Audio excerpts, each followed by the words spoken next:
Yeah, dude, let's take a sip of this JMO. Let's do it. Pass that guy over here. Let me get on to that. All right, everybody. Welcome back to the Jameson on the Rocks podcast. Today I have with me Mr. Ian Rowland. How you doing, my friend? What's the proper way to do a golf clap? Top of your hand? I was thinking it was like... You might be right. I don't think it matters, but yeah. A little quiet sounds clap. like you're just... Looks like you're shaming yourself. How you been, man?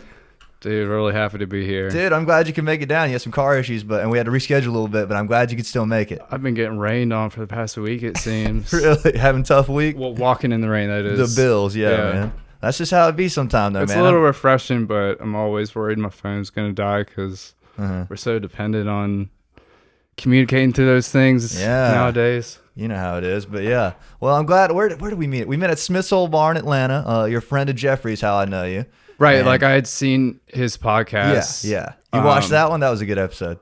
Dude, I've been listening to all your podcasts. I love it, man. Thank you, man. I appreciate that. That means a lot. I'm really glad that a fan of the show can come on. You know what I mean? I always think that's cool. And I'm a fan of your music too, man. Thank you, man. Yeah, I'm glad you could experience me and then like be like, oh, I want to come talk to this guy. So that's cool. Well, yeah, like most people, some people are experiencing music for the first time.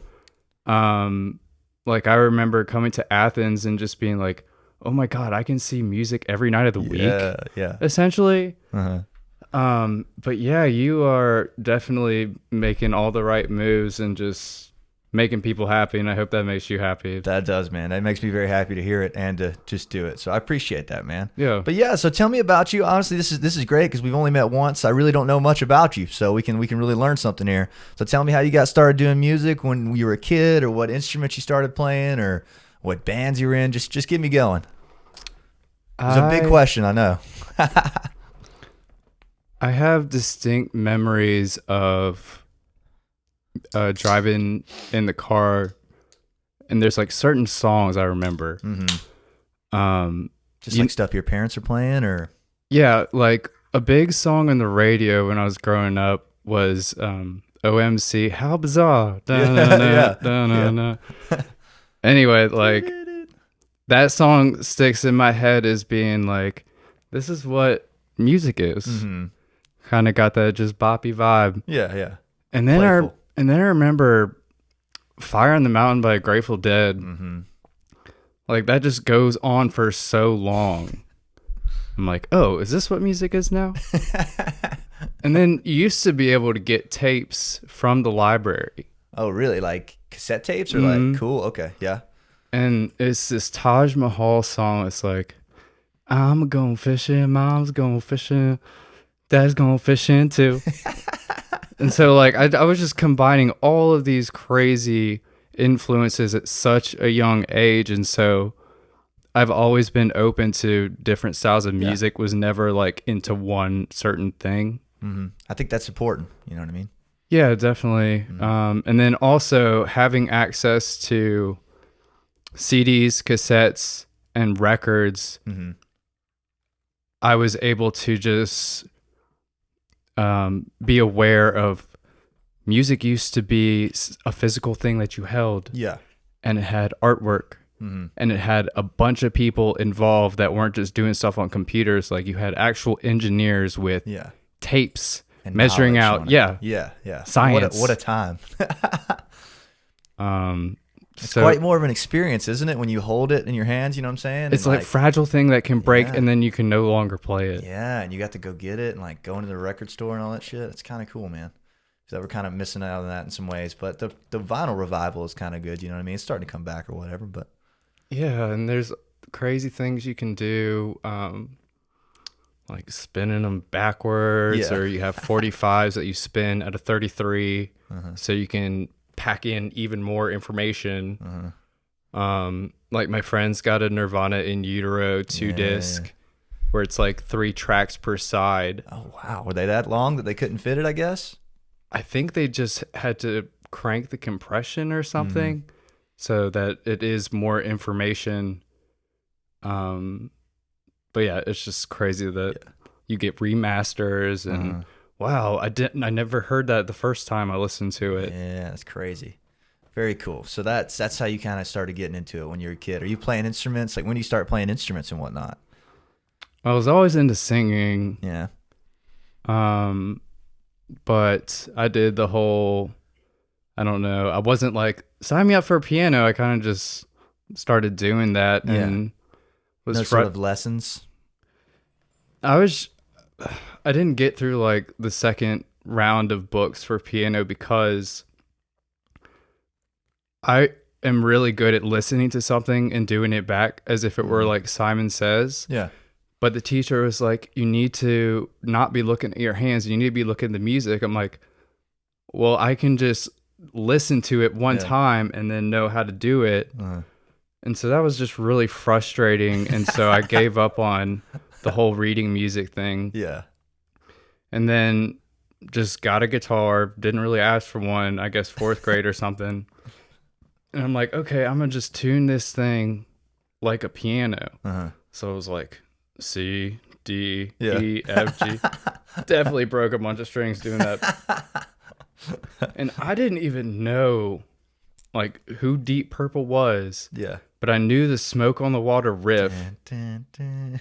And I was doing that one finger here, one finger here. Yeah. Dun, dun, dun, dun, you know? And then I was like, this is way cooler than the piano. Like, this is like... You can get up and move. Is this what rock and roll is? Okay. Wait, let me try a different string. You could do the same thing on the next string. And then I would take my guitar to camp, and all the kids were like, wow, you're so cool. I'm like, yeah, look at me with my one finger rocking Smoke on the Water thing going on. And yeah, that's such a genuine story about how you discovered guitar playing. I mean, it was always fun being the guitar guy at camp because it still is. Dude, that's funny. That's been like a recurring theme on the show too, is like the like classical like getting trained in like the Mel Bay books, and like how they teach you is like so like boring and like counterproductive. Do you get what I'm saying? Like they should just let you learn what you want, you know what I mean? Right. The first chord progression I learned was Boulevard of Broken Dreams, Green Day, because that was right around the time American Idiot came out. And that, once I got that chord progression down, I was just hooked on learning more songs. It was just like, I can be like Green Day. It's a great song. I'm a punk rocker now. And never stopped, I guess. I love it, man. Well, that's a good start. I mean, yeah, I feel like that was a big record back in the day, that American Idiot. For me, it was, at least, you know what I mean?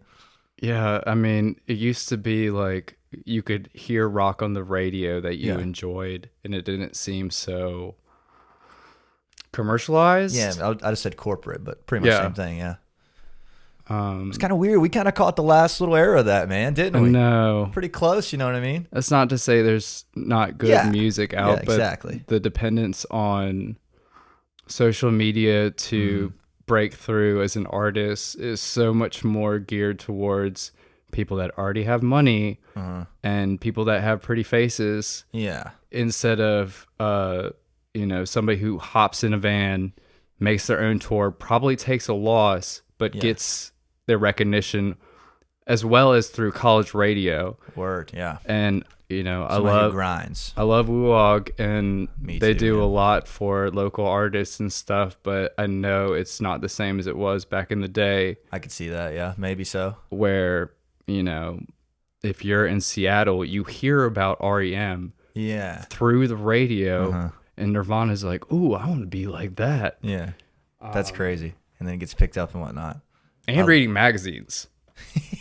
Yeah, magazines are just gone now, aren't they, man? Is that even still a thing? I used to love reading Rolling Stone magazines to learn about new bands. Yeah, like Guitar World and all those magazines. I would have the damn subscriptions going on them guys, but not anymore, man. It's kind of wild how much information we got just piping in, you know what I mean? It's like a ridiculous amount. Or you have to be like this, like... Yeah. My eyes be hurting and shit, man. I don't know. I spend too much time on mine. That's another recurring theme.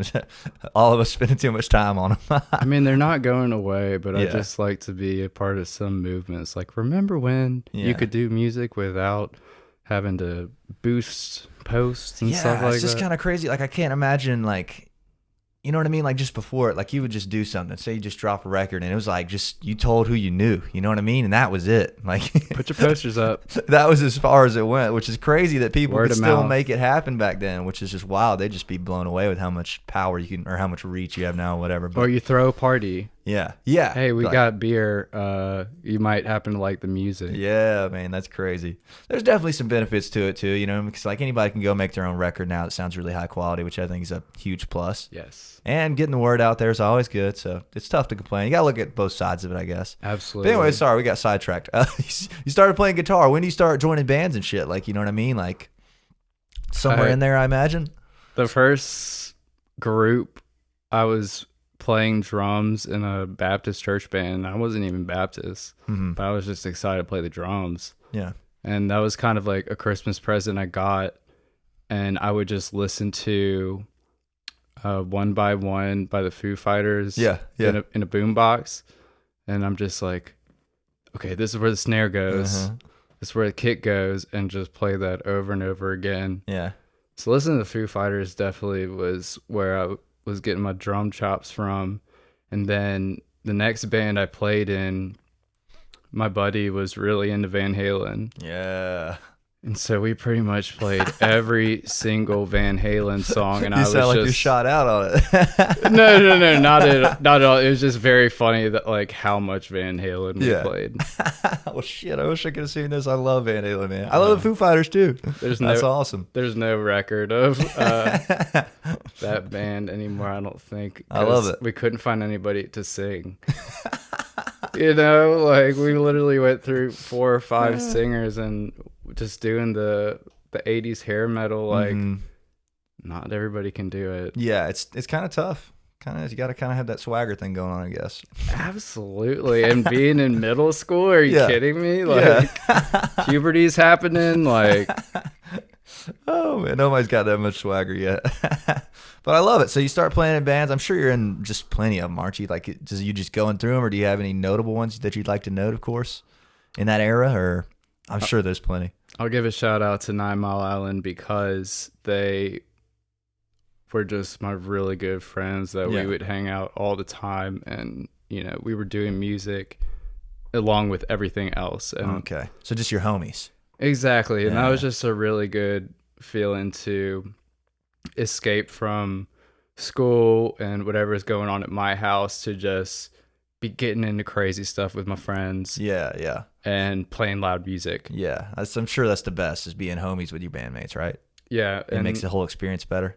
Absolutely. And we had a great time performing and having our friends come see us, but they were a grade above me. So when they graduated, I was kind of by myself. Yeah. And so that's when I started just writing my own music. Word. And I at the time, the only thing I could really write about was just romantic relationships. As most people do. Nothing wrong with that. And it's so sappy and cheesy looking back now, but that was just how I felt. Yeah. That was what was important to me. It's exactly where you were at that point in time, right? Exactly. I love it, man. And it was only, so that was really good for me to like take on like, okay, I'm going to be able to do this by myself. Made a record, drums, bass, guitar, Really? keys, harmonica, a little violin. Word. Where'd you record it at? Like at home or something? Yeah. Hell yeah, man. Garage band? Yes. Yeah. Good Yeah. times. Yeah.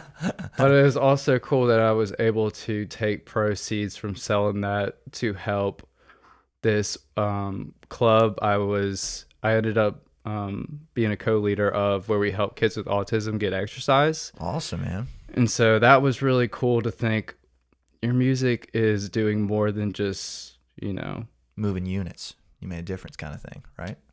Right. Word. Exactly. That's So priceless, man. I got a taste of your music can do more than just putting money in your pocket. Yeah, man. I believe it. That's awesome. Yeah. And how old are you around this time? Is this, what, middle school or something? This my senior year of high school. Well, that's good, man, that you've been grinding in bands in the younger days. I kind of missed out on that, so that's cool. I was grinding basically because I was never like, I love sports. Like Yeah, I was yeah. into running, but I was also like listening to Metallica in my iPod, like just getting out a lot of aggression. Yeah, yeah, yeah. And then I guess, I don't know, there was just like a group of kids that were really into like, oh, you gotta listen to Rage Against the Machine. I'm like, okay, the rest of the kids are listening to Top 40, but I don't like that anymore. Like I had that whole phase of like, okay, we're going to the 7th grade dance. You got to know whatever's on the radio, Yeah, or else you yeah. feel left out. Oh, word. I missed that era. That's cool. But yeah, I totally just went off in my own direction. I'm like, Yeah. I like Nirvana because Word. they're angry like me. Nobody else understands me except Kurt. That's funny, man. So like, are you like, is there any certain influences that you would note that like, you're like, oh, that makes me want to play guitar and sing? Or you like watching drummers? Like, oh, I wish I could fucking Dave Grohl, or you know what I mean? Like anybody in particular? You know, it's not fair for me to not mention Led Zeppelin. Yeah. Because they just have always been like, that is what I want to do. I want to play the drums like that, play the bass like that, sing like that, play the guitar like that. I definitely won't be able to grow that hair, unfortunately. I actually wrote that down because I was watching, which we'll get to later, I think it's Funk Source Rex video at Georgia Theater, and you're doing like the call and response focus. I was like, that's very fucking Robert Planty right there, or Jim Morrison or something. That's fucking sick. Oh man, I definitely try to fake it. Dude, you're doing it, man. I loved it. It was cool. So very inspired by Led Zeppelin and whatnot. So you graduate high school. I'm assuming you're still in Virginia, right? Which is where you're from, correct? You're still in Virginia. When do you get to Athens? I was just ready to get out of the state, man. And I feel very lucky to have been accepted and practically coming down here knowing nobody. And the guy in my freshman dorm across from me played guitar as well. Mm-hmm. That's lucky. And so him and his roommate and me would go to the corner of College and Clayton with a open guitar case and just jam for all the drunk busking? people. Yeah, busking. Yeah, man, word. And that was so much fun because I didn't really get into bars at the time. Yeah. But just being around like, oh my God, these drunk people love me more than anybody's ever loved me for holding a guitar before. Like, this is awesome. And I get to have like enough money to go to Crystal's after this or something. Like Crystals. Yeah. So that was a really fun part of my freshman year. It's kind of addicting, isn't it, man? The little rush that comes with it, right? Did it get you hooked? Were you like, oh shit, people are looking at me. This feels good. I mean, we played a lot of Wagon Wheel. Yeah. Because everybody loved that song. That's a banger. And I definitely understand how, like, wedding bands, you can see it's a bit soul-sucking to have to play the same songs all the time. Yeah. But it puts money in the case. So I think you got to thread that needle, I guess, depending on how financially sustainable you want to be. I mean, I made $100 playing Freebird one time, and yeah, now I'm like, why would I play Freebird for any less? For real, man. You set the bar high right there.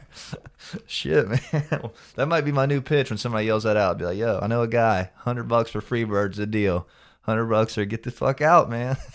Well, I just don't like that in general when people think they know better than you what to play. Yeah, it's I don't know how I feel about it because it's like, man, I'd love to make people in the crowd happy, you know, but at the same time, like we only can go so far, you know, like when they're yelling out songs in between each song, it's like, fuck, man, you know, it just wears on you. How do they not understand that you put so much time into coming up with your set list for you to be like, you know what, I was wrong and you were right in this very moment. I'm going to do what you tell me. I don't know, man. I guess it's like a perception thing. I hear you, though. It's a kind of a weird schism between, like, I love to make the audience happy, you know what I mean? I love that, but at the same time, I'm not going to, like, throw my whole set list away or play shit I don't know. But every once in a while, somebody be like, can you do Red Hot Chili Peppers? I'm like, yeah. Sometimes I'll get a good request. I'm like, oh, fuck yeah, good call there. You know what I mean? You gonna throw something in the case, or am I just doing this for charity? Like, what is this? What's the deal? But yeah, shit, I forgot where we're at. moving to Athens. So wait, what made you want to come to Athens? Like, was you're in Virginia? You just picked a dot on the map and said Athens, or you were like you've heard REM, or you know what I mean? I ended up getting some scholarship money Word. from the basis of Widespread Panic Oh wow, cool. because he went to my high school, Yeah. and I had seen him once, and it was really cool that the stage he played on was also one that I got to play on in high school. And I was like, well, it makes logical sense to kind of at least go down, to try to go down the same path as him. Word. But I also got lucky that my uncle's neighbor played in Love Tractor Oh wow. and hooked me up with a meeting with Dave Barbie. Yeah, goat. I love Dave. And when he told me, well, number one, I was like, oh, you got a Neil Young poster. He also was saying that people that went to music business could potentially work with Wilco. It's like, okay, I'm gonna come and go to UGA and end up working for Wilco. I love it, man. Well, David was a good meet, wasn't it? What'd you think about that experience? Yeah, he's all of the music business people have offered me priceless advice. Yeah, I'd say so. Um, He's definitely shaping the Athens scene right now, which I respect. You know what I mean? Which is kind of cool. right, to like still have the energy to be like I'm bringing out the best in this community by not making anyone feel unheard. Yeah, true. Yeah, he's got a And lot on the table. there's so many kids just itching to hit the stage, and it's obviously not going to work out for anybody, but to at least give them a chance, like I think there's a place for you to do Yeah. music business. Yeah, he does a great job with that. He like I remember like after taking those. I'm assuming you took the music business course. Like I you took a got the couple. program? I didn't get in because I couldn't pass accounting. Oh, that's tough though, man. Terry accounting, it I'm ain't not easy. a numbers guy, not a left brain guy. But anyways, I took like the intro to music business before I was in. Oh and I yeah, Dave Lowry's great. Yeah, I remember taking that and be like, wow, like maybe I could actually do this, which is kind of a big deal. You know what I mean? Like a realization, like a perception switch, because like everybody makes it seem like it's impossible. You know, nobody fucking makes it or whatever. But you know, do you get what I'm saying? Well, yeah, I just feel lucky to be in these people's presence in the first place. Yeah, And, like, yeah. every single thing that comes out of their mouth, I'm like, oh my God, this is what I got to do. Yeah. Yeah. So moving from Virginia to Athens, what do you think about like Athens? Like, what was your experience like? Was it a smooth transition? Was it tough, or were you like, oh, this is amazing, or this sucks, or you know what I mean? I kind of enjoyed the diversity of people and experiencing people from different cultures. Yeah. That was one of my favorite. Well, I was also excited to go to a big school because I figured you can find your niche in a big school and not feel like if you don't get along with somebody, you're going to have to see them every single day. Like, definitely not the case at UGA. Yeah. Never see him again. And I was just loving getting to meet so many people, and the fact that I came down knowing nobody, and I feel very lucky for, you never know who's going to wind up in your class that you become best friends with. Yeah. Or you never know who's going to be your neighbor and you start a band with. Yeah, that's awesome. And you man. become lifelong friends. That's great. That's really well articulated, man. Because that's like Athens summarized for me. You know what I mean? Coming to Georgia was like, it's real easy. Like when you're from Virginia or Augusta, to like just be in that little circle and like just not understand different perspectives. You get what I'm saying? Then you come to Athens, like everybody's thinking different shit and everybody's creative. Everybody's making music. Everybody's doing what they want. It's like, wow, this is something else, you know? But you're struggling together to figure out how are you going to, not have to depend on your parents the rest of your life. Yeah, true. Yeah. That's what I'm trying to say is like we're all at the same place when you come, you know what I mean? Like you're trying to find your way. So like you all have that in common, but you're all from different places. And I think everybody has this internal struggle. It's like, I want to be able to take care of myself, but also be doing something I enjoy. Because that's what I think about like fraternities and sororities is like, they're all taking care of each other. And that always kind of upset me in these accounting classes is they're doing their homework together with Yeah. the answers passed down. And so they're hardly working or learning and passing these classes where I'm like Straining. trying to, it was just so hard staring at a computer, and I'm like, I'm wasting my life just not knowing what I'm doing on this computer. Yeah. It seems like such a waste of time. I know what you're saying. It works for some people, but like I had to change majors 3 times just twice. because I had no idea what I wanted to do. I'm like, what are my options? Like, is the English gonna pay off in the end? Like, I like reading. Can I read for a living? That's the thing though. Is like you like reading until you're assigned what to read. You get what I mean? Yes. And you like writing until you're assigned to write about something. You know what I mean? Like that sucks the soul out of it, which is interesting, man. I think about this stuff a lot. Like I don't know that much about you yet, but obviously I feel like you kind of know what you want to do with your life, kind of, sort of. You kind of figured it out. Is that fair to say? The only answer I have to that would be my happiness comes from making other people happy. Yeah. This reciprocal sort of thing of we need to work together to make better of our environment. And I think there's nothing else. Yeah. Well, wherever you are, that is where you should be. And you always have the opportunity to make better of what's around you if you use positivity, optimism. Not every situation is going to be great. Yeah. But at least have some frame of reference of this is how we can make things a little bit better. That's really well put, man. That's really important to know that, because like that can drive your whole life right there. You get what I'm saying? Some people dwell in negativity their entire lives. And it takes so much effort, you know what I'm saying? Like it's so like you have to take so much to like hold a grudge even, you know what I mean? Like it's just like soul sucking. I try not to do any of that. I try to just have good vibes all the time, man. It can be difficult at times just to have some sort of reference, like every day you wake up is a blessing and an opportunity to do good. Yeah, definitely. That's the best way to look at it, man. And it's kind of like, I hate to say a decision because obviously some things are out of your control, but I feel like waking up every day and being like, yo, this is going to be a fucking great day is kind of a decision. Do you know what I mean? Like if you wake up and your phone alarm goes off and it's like, fuck, man, this is going to suck. Like it is, you know what I mean? You're absolutely right, my man. It will. But if you wake up and say, all right, no matter what happens today, I'm fucking alive. I'm living. It's a good day. But like we said, for every bad thing that happens, you just have to anticipate something better is going to happen because you went through the hardship before. Yeah, each thing gets you to the next thing. On the other end. Yeah, I love that. I think that's another, you got some good life philosophies going here, but like, you know what I mean? Like you play a gig and it doesn't go well. Well, now you know, like it gets you to the next gig that's going to be great. You know what I mean? You just got to get those out of the way sometimes. You go, oh, maybe this didn't work. You know what I mean? Like your whole life is like that. You know what I'm saying? It's kind of crazy, man. You have a bad meeting or a great podcast. You're like, all right, I know what to do next time. You know what I'm saying? Exactly. I love that. I don't know. I like talking about shit like this. Jeff was like, dude, Ian's going to blow your mind. I was like, all right, man. I was like, whatever. I was like, whatever you say, man. He's like, he's real soft spoken. He's going to say some cool shit though. So yeah. So well, shit, we got sidetracked from the music, but that was going great. So I like it. All right. So you come to Athens, you're enjoying it. You're meeting all kind of new people from new backgrounds. You starting bands somewhere in here? You start playing in bands?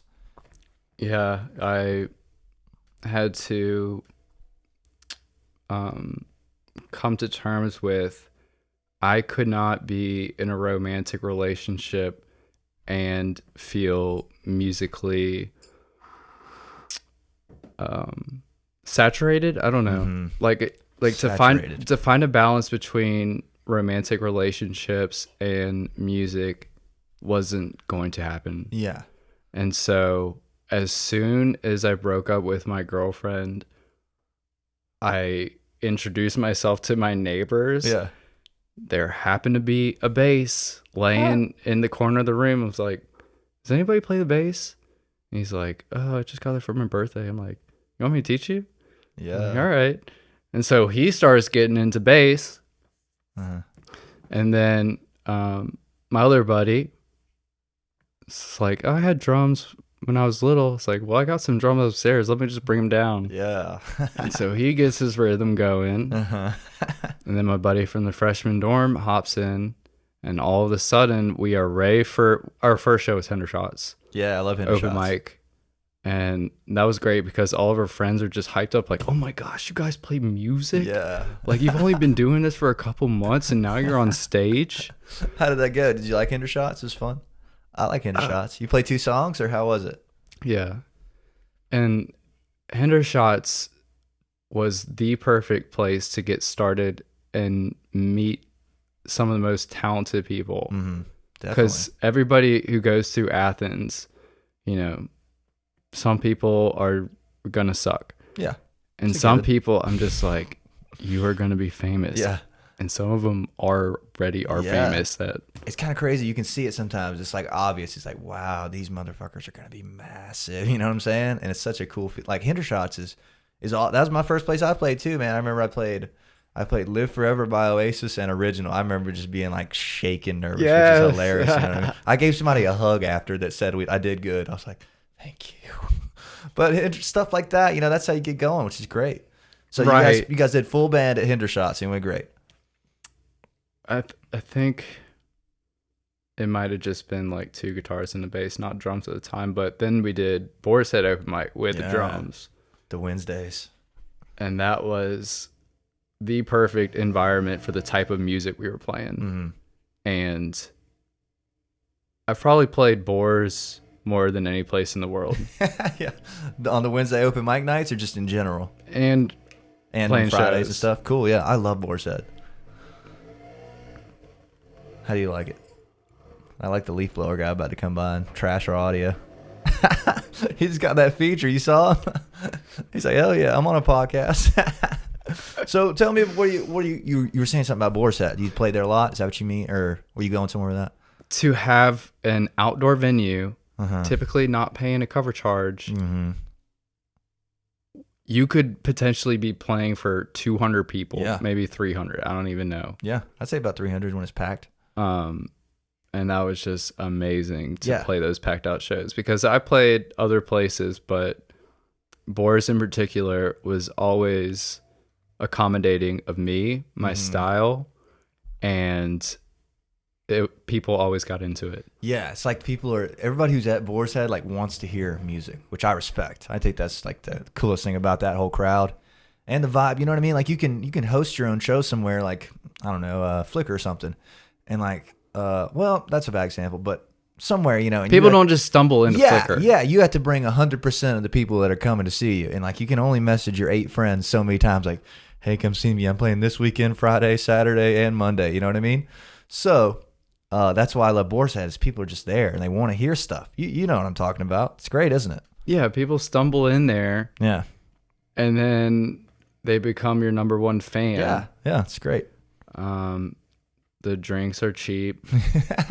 The vibe is good outside. I actually just played there on Friday, so I'm currently hyped about Boar's Head. So you got me all fired up.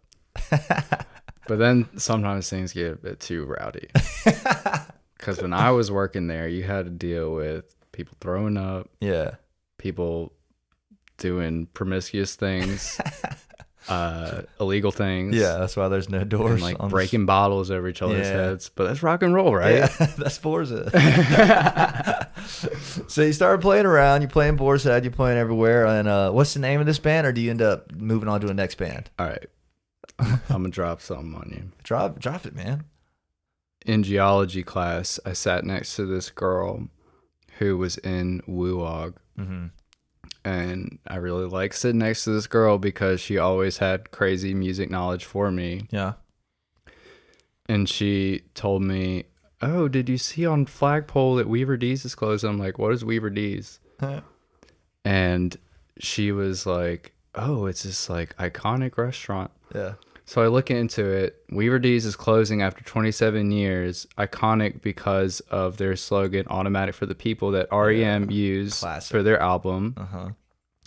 And so I went and checked out the restaurant, and the food was amazing. Slaps. I was like, please don't close. Well, they're back now, right? I didn't realize they closed at one point. So I wrote a song in the restaurant. I was like, I am so inspired by this soul food. I gotta write a song about this place. And I did, and ended up calling my band Weaver D's Funk Revival, thinking I was gonna be the one to save the restaurant. Yeah. What? This is not where I saw this going. I know. And another thing that was crazy that I figured out was the record playing when Kurt killed himself Ooh, was automatic for the people. I've at heard 27 that too. years. That's crazy, man. And Weaver D's was going to close after 27 years. No coincidence. But for whatever reason, I think it ended up being Weaver just like, oh yeah, I don't know if we're gonna make it, and then everybody comes in, and Yeah, I think we can make it. I was saying, is this still open? I didn't realize it was going to close. Well, you revived him, man. You achieved. Yeah, it was definitely all me. Yeah, you set out to achieve it, and you did it, man. Look at you go. See? But that was a great thing about Athens, how I was so inspired by experiencing all these places. Yeah. I got a song about Mama's Boy. Dude. I got a song about a dude I met at the Georgia Theater. Yeah. So just everyday things are what you like to write about. There was so much to pull from wherever I went in Athens, and I have songs just going like this. That's awesome, man. I could talk about Athens all day. You done got me all fired up, man. Athens is like this creative mecca that like you can't explain. You know what I mean? Like, why are there so many creative people and things here? You know what I mean? Like, riddle me that.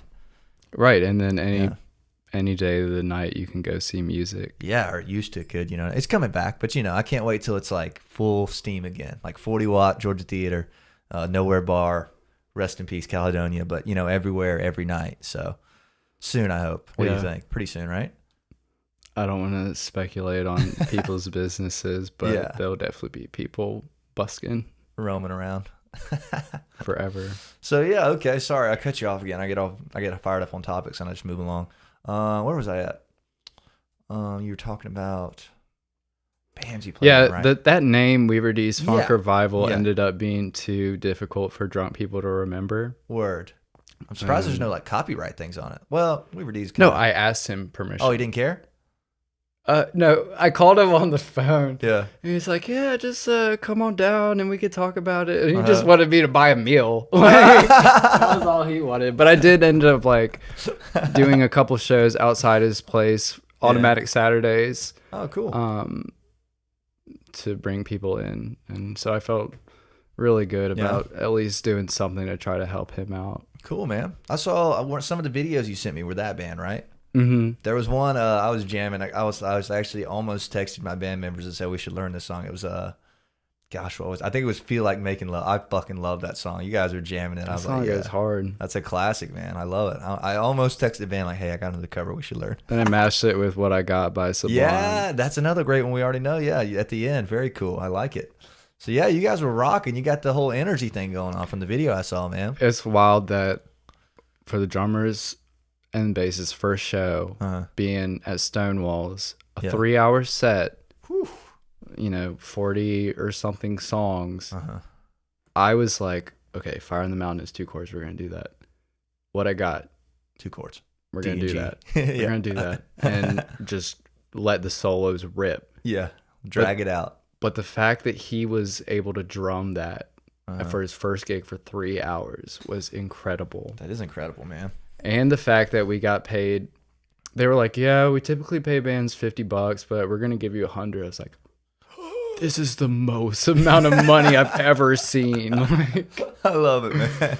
And now it's like only $100 for 4 people for 3 hours. But at the time, being like my first gig in Athens and just having so many people up front getting into it was amazing. That's hilarious, man. It's funny how you're like your payment wall goes up as you go. You know what I'm saying? Like it's like there's a point in time where you're like, yes, we'll play on wherever for free for 3 hours. But it used to be like, oh my God, free beers? Yeah. Like, this is the best. Yeah. Well, that's awesome, man. I really like the energy and everything. You guys seem like you were really enjoying yourselves, which I think is one of the most important parts.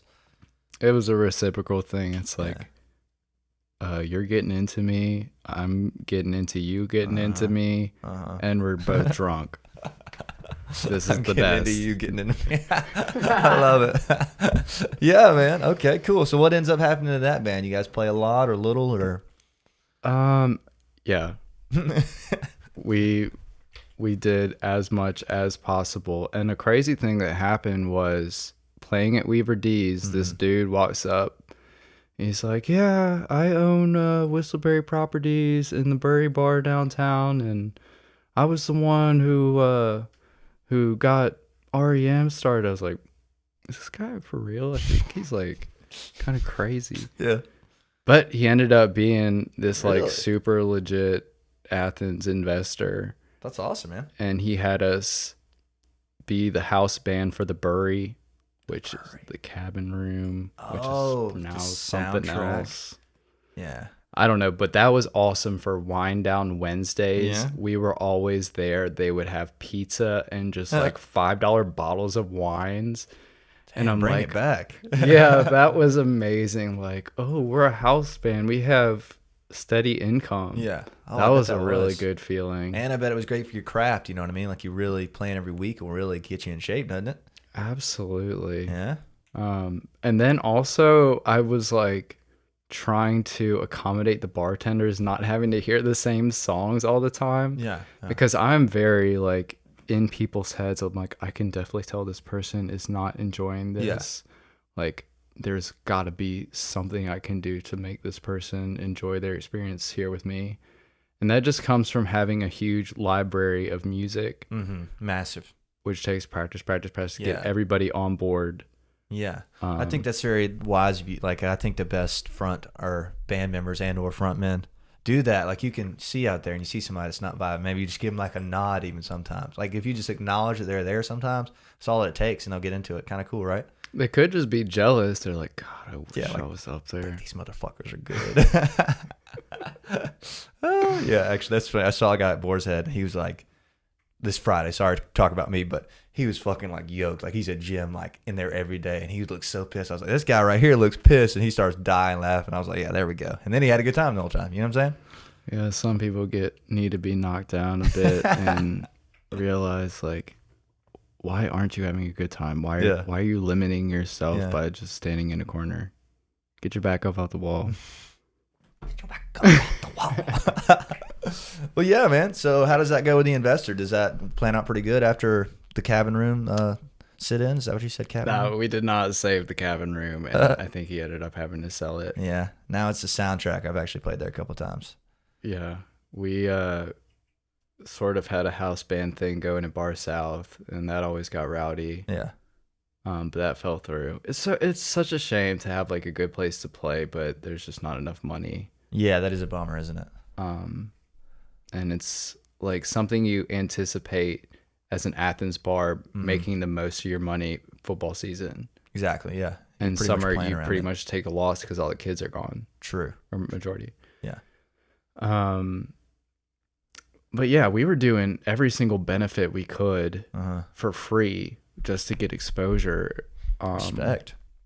And we tried to do the whole hustle and thing, but this is also the time where you really had to start switching from like Facebook to Instagram. Okay. The transition. And I just wasn't into it. Yeah, yeah. Like, I don't want to be like, hey, this is us getting ready for our show. Like, no, I just want to show up and rock out, and that'd be the end of it. So that was definitely one reason why that fell apart. But yeah, as you get older, people are less likely they'll be more serious about graduating, or they don't have their parents' credit card to go get drunk. Yeah. And they're less inclined to be like, oh, it's a $10 cover charge. I think I'm going to just stay home deal tonight. breaker. Yeah. So that definitely happened. And I fizzled out, man. Straight up. Really? Like you stopped playing? Is that what you mean? Or I stopped getting offered gigs. word? Okay. Like I felt like playing at the Georgia Theater was definitely like the height of my Athens career. With Funkasaurus Rex? Mm-hmm. Yeah. Where everything after that was just, we still got some people interested, but It's hard to top that, man. That's a big venue. Mm-hmm. It's a very prestigious too. Well, tell me how you met those guys. How'd you get into Funkasaurus Rex? Through the music business program, 3550. Yeah, I took that one. Where you get to record a local band. Yeah, is that Tom Lewis that he taught you? I was in the other class and somehow managed to get to be the band for the other class to record. Nice. And, we did our thing in there. And I was super upset when I went to Tom. I was like, can I hear my recording back? He's like, yeah, I just don't think this class was the right ones to be mixing you. And I was like, so that was just, just an experience to have recording. Weird. But it's also like a very beautiful thing to think like, there doesn't have to be a final product every time you hit the studio. True. Yeah. It could just be a therapeutic, artistic process of setting up the mics and stuff. And it gets you to the next time. Be like, oh, in the trash. We'll go to the next thing and be better for it. Word. I'm a big believer in that too. It's good stuff. But yeah, somebody hooked up my bassist with another guy who was combining forces with music business. Mm-hmm. SAE to do a leukemia drive. Yeah. Okay. At the theater. Cool. And like I've played so many fraternity parties and loved every single one of them. Yeah. But yeah, they packed out the Georgia Theater. Damn. And for the second round, instead of him just having the bassist, he got all of our band to perform. Oh, sick. And it was kind of like, I'll always wonder about this. We won a flagpole in 2015 for Best Jam Funk next to, well, you can already look this up since I already put it out there, but Universal Psy and Saturn Valley. And I was like, these dudes are way better than us and have been here longer than us, but we won. That year? And I think it was just having the name Funkasaurus Rex. People were like, oh, that's dope. I'm voting for them. But I was also like, I think I got a little bit too big for my britches because like I know these dudes are way more legit than us, but we still won. I was like, but what am I gonna do with that? Yeah, like I can't let these people down that think I'm better than Saturn Valley University. True, you gotta live up to it, kind of thing. And so that was just my whole mentality going into the Georgia Theater. Is like, I'm headlining this. Yeah, that's high. This is where I belong. Yeah. And and then everything went downhill after that. So at least I hit it, Dude, no, that's great. I feel like you have to have that mindset when you play anywhere almost, you know what I mean? Like I don't know. I'm a big believer in that. Like people are always like, oh, I hope this goes well. Like I don't think you should be like, I think you should be like, this is gonna go well. You know what I mean? If you see somebody on stage who's like nervous, it's nearly impossible for the crowd to get into it. True. If you're not into it, they're not going to get into it. Man, that's some heavy words right and there. And that's how I feel about recording and listening to music is like, if you can't get through this whole song one time, do you expect somebody to get through 15 seconds of it? Yeah, true, man. Exactly. And that's why I'm so, picky about recording is like, oh, I know I can do a better take. Yeah. But I'm just not feeling it right now. Go tomorrow. Still not feeling it. When are you gonna get this? And then it ends up costing money just because you don't have the vibe right there. True. I'm a big believer in, I don't know, maybe see what you think about this. Like when you're in the studio, like I like to almost pretend like I'm performing. You know what I'm saying? Like to people. Like I like to stand. I don't like to record sitting down stuff because like I feel like it'll sound like you're sitting down. Does that make sense? That's like a hot take. Oh yeah, but I'm you know all what about I mean? Standing up. Yeah, like like vibing with it, and like being loose. But if you sit there and like, all right, it's time to play this perfectly, it's not going to be perfect. You know what I mean? Would you agree? But that's just the nature of me performing in general. I'm not somebody who's doing the solos exactly the same every time. Yeah, you're just rummaging around kind of. In the feeling of the moment, I'm either going to make this solo ride or cut it short. Word. And sometimes I mess up, but that's right for the moment. Yeah, that's exactly where you're supposed to be. You know what I mean? Because I played one show at the Foundry, I think it was a Melting Point at the time, where I broke a string like the first song, broke a string the second song. I was kind of like, oh my God, everybody's judging me right now. He like doesn't put his strings on properly. And then someone after the show was like, that was awesome, like breaking strings, that's my type of music. I was like, well, made one person happy. Love it, man. That's all you can try to do. I assume you're talking about when you say Georgia Theater, the one from Funkasaurus Rex, right? The video you sent me with Jeff and let's see who else is it? Cam Corsino on drums? No, not Cam. No. I love Cam. I saw Cam the other day. He told me you were gonna be cool too. Well, these are all cool people. To know me being cool. It was funny because you sent me a video and it was the one at Iron Factory. Well, actually, I'm just glad you sent me videos because I didn't know much about you and I got to watch. I was like, okay, this is what this guy does. Shout out Gregory Frederick, Athens live music for taking all of those videos. Yes, he's got a great catalog on there, man. He did like every video for a while. I didn't realize that was Who Does It, but I subscribed. I only Back had in the to day. ask him to take down one video at 40 Watt where there were hardly any people, and I had the same situation of it being winter. Broke a string the first song, broke a string the second song. I'm doing power chords the entire time, and I was just so visibly frustrated, and I did not want that portrayed on the internet. And you know, it could have been me saying like, this is just you in this moment, and you should own up to it and have it out there. But at the time, I was like, this is so embarrassing. And you know, He took it down. but he was upset because he's like, I believed in you. Like, this was something that I enjoyed and wanted to share with other people. Yeah. So he was a little bit upset about that.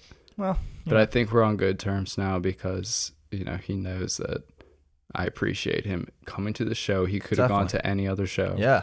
I've never met the guy, but I've been a big fan of like when I need to look up something for a band on the show, I just usually go to Athens, Georgia music scene, and if they played in town at the Donia or something, he was there. You know what I mean? He would go out That's nearly impressive. every night of the week to see music. That's crazy, and would man. hop And around film to it. different. Yeah. And like the film quality, he'll just be like posted up, you know what I mean? Like steady arm and everything on a lot of those videos. It's like, wow, that's great. And the thing about him is he always would sometimes prefer to be on the person not taking the solo Yeah. to see what they were doing. And I thought that was always interesting. I've never noticed that. That's great. Like, everybody's looking here, but what's he doing? I love it, man. Dude, I loved that video of Funk Source Rex at Georgia Theater. You guys were ripping it. It was like an 8-minute song or something. And you guys were fucking sending it. Yeah, I just wanted to go out with the ending of Zeppelin 1. Mm-hmm. And that is just, I think, classic rock and roll to just go out on extended blues, interpretive blues. Yeah.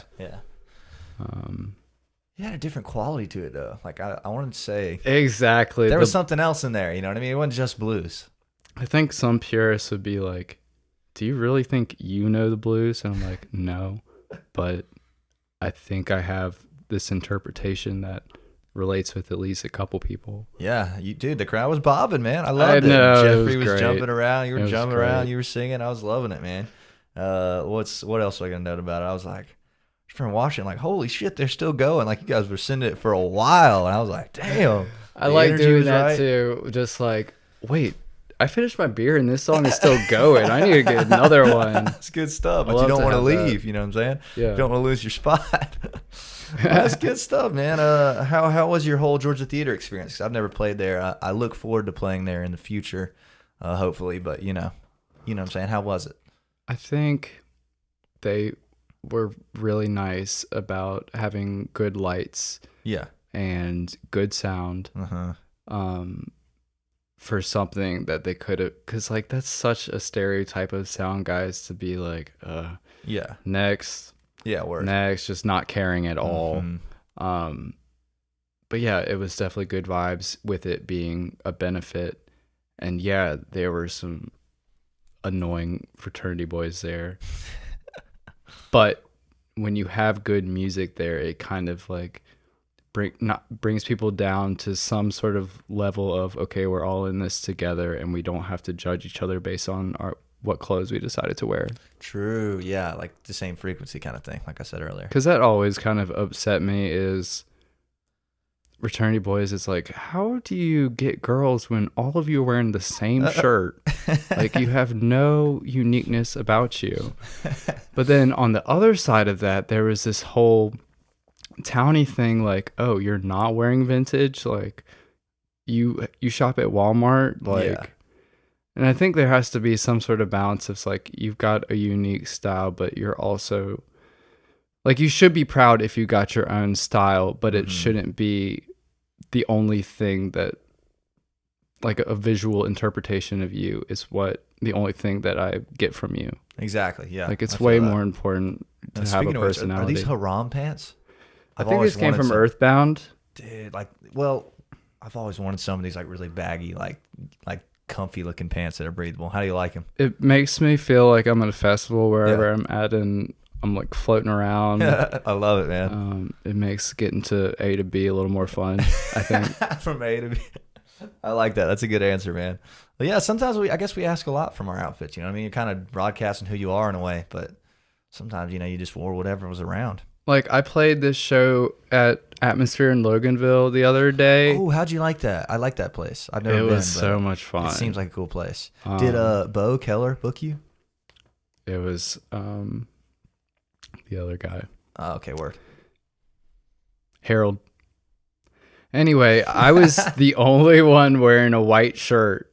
Everybody's got their black on. I'm like, I didn't really do this on purpose, but it's kind of funny how like convenient. Everybody was just kind of conforming to like, oh, we're into stoner metal, gotta wear black, and I'm like, oh, I'll just be the white shirt guy.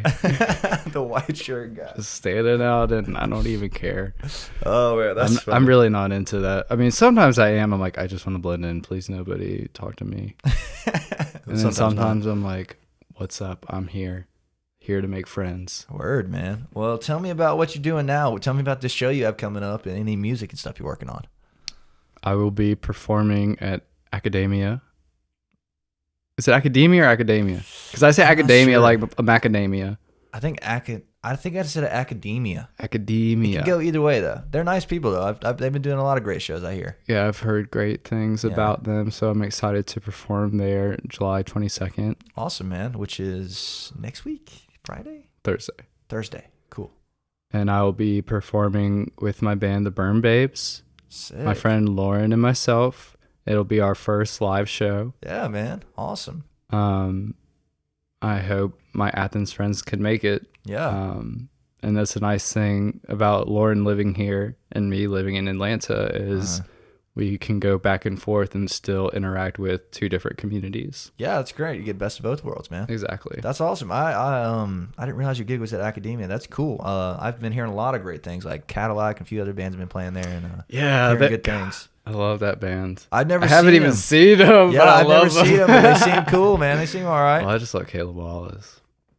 What is he? The guy with the drummer? Oh man, I don't know him. I think I know the guitar Cubby's player. One of my favorite drummers. Yeah, I'm gonna have to go see him. I hear good things. I know the guitar player. I think he used to be in a band called Susie. Okay. Yeah, and they opened for us, and they were a duo, and I thought that was cool. Mm-hmm. They were just ripping it. But yeah, man, looks like hopefully I'll be in Athens next Friday. I'll be able to come see you. You working on any new music or anything like that, or? We in the Burn Babes, Lauren's doing most of the lyrics and I'm doing most of the music, and we'll be dropping our second single July 28th. Word, man. July. So yeah, July 28th. The Friday after the show? I think it's a Wednesday. Word. You making it happen.